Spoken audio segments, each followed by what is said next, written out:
నిషేధిత నల్లబెల్లాన్ని పట్టుకున్న నీలకుదురు ఎస్ఐ రమేష్ బాబు బీదర్ నుంచి తీసుకొస్తున్న నల్లబెల్లాన్ని సమాచారం మేరకు పట్టుకున్నామని నీలకుదురు ఎస్ఐ రమేష్ బాబు అన్నారు. నలుగురు కలిసి నిషేధిత బెల్లాన్ని అమ్ముతున్నారని ఆయన తెలిపారు.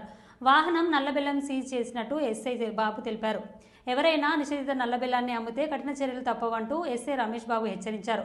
ప్రతి గ్రామంలో తమ టీం ఉంటుందని ఆయన అన్నారు.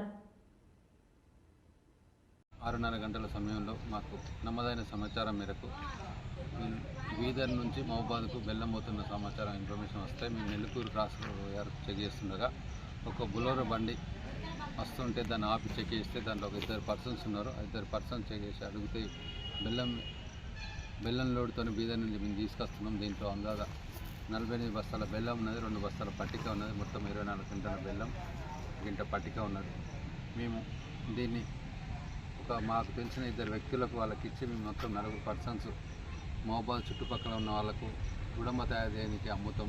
బీదర్ నుండి తక్కువ రేటు తీసుకొచ్చి ఇక్కడ ఉన్న ఎక్కువ రేటుకి అమ్మి వాళ్ళ నుంచి ఎక్కువ లాభం పొందుతామని తీసుకొస్తూ ఒక 2 పేరు చెప్పారు. ఒకరు సంతోష్ అనే పర్సన్ మన కోంటిపల్లి ఎనుగుర్తి మండలం, మరియు చెగ్గేతండ పురిమండ అతను, వీళ్ళందరూ 4 కలిసి బిజినెస్ చేస్తారు. వీళ్ళందరూ తక్కువ రేటుకు బీదర్ నుంచి తెచ్చి మహబూబాద్ చుట్టుపక్కల ప్రాంతాల్లో బెల్లం అమ్మి ఎక్కువ రేటుకు లాభం పొందుతున్నారు.